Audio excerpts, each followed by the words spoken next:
তারা বিষয়টা সম্পর্কে অবগত এবং যারা ভবিষ্যতে বসবে বা ছোট ব্রেন ডেভেলপমেন্ট সেকশনে আছে ভবিষ্যতে সেখানে গিয়ে পৌঁছবে তাদের একটা অভিজ্ঞতা হওয়া দরকার যে কীরকম অনুভূতি হয় বা কোন পথে গেলে পারে আমাদের বাচ্চারাও সেই অবধি পৌঁছতে পারে।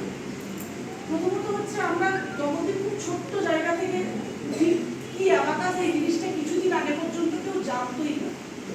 মানে কেন আমি করবো, নাচ গান আবৃত্তি অনেক কিছু আছে যেগুলোর একটা চকচকে পরিসর আছে যেটাতে আমাদের প্রপার ভূমিকাটা খুব বড়।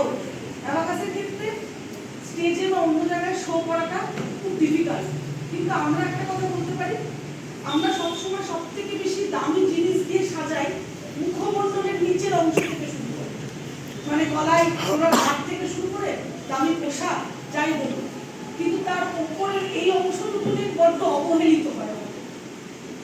মানে মস্তিষ্কটার কথা বলছি, সেটা সুস্থতা এবং যার পরিসর বড় হওয়া, যার ডেপথটা বাড়ানো আমাদের শিশুদের ক্ষেত্রে কেন অভিভাবকদের ক্ষেত্রেও জরুরি।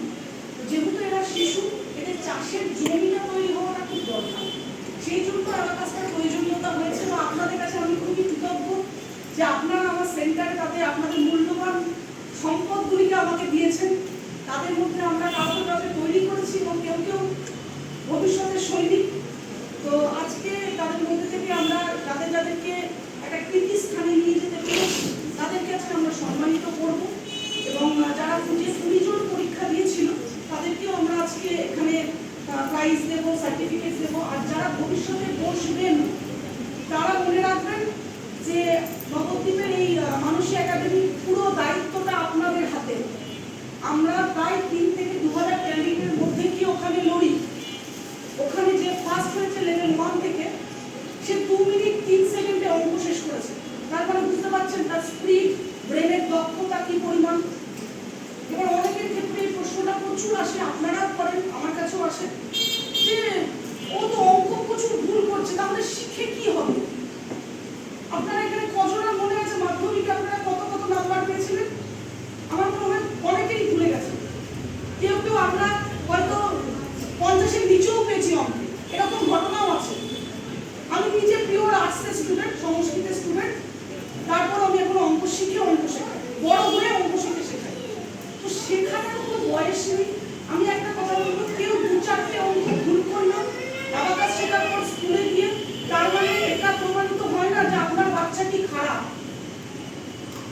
আমি একটা কথা বলবো, যে কারণ মার্কস হয়তো 70-এর জায়গায় 70-এর পরীক্ষা হলো বা 100-এর পরীক্ষা হলো, সে কোনো কারণে একবার 7 পেয়েছে, 10 নম্বর কম পেয়েছে, তার মানে এটা প্রমাণিত হয় না যে ও অঙ্ক কিছু পারে না বা অন্য সাবজেক্ট কিছুও জানে না।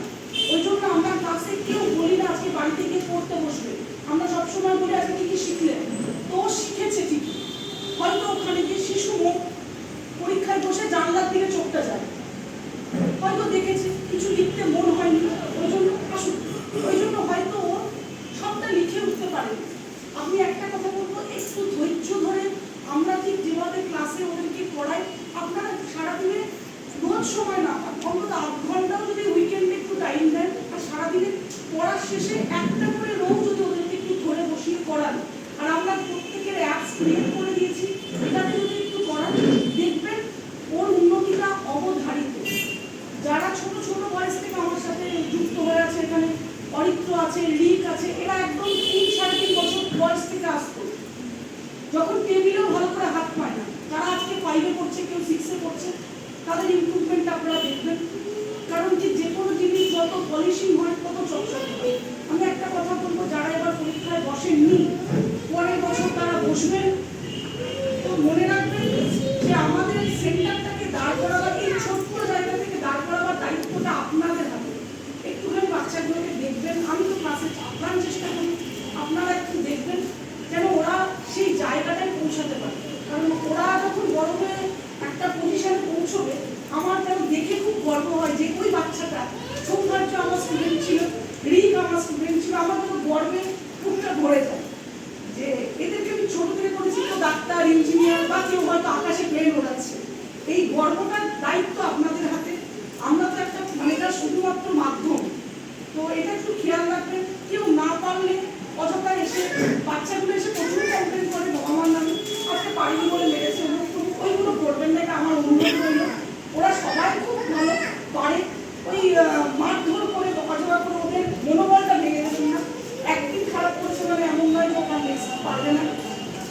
কথাটা দীর্ঘায়িত করবে না। পরের বছর আবার আমরা যাবো এই পরীক্ষাটাতে। তো আপনারা একটু সহযোগিতা করবেন। আমি এবার প্রাইজের দিকে চলে যাবো। সৌরভকে আমি একটু বলবো, বাকি আর কিছু যদি বলার থাকে বলবো, দিয়ে আমি এটা শুরু করবো।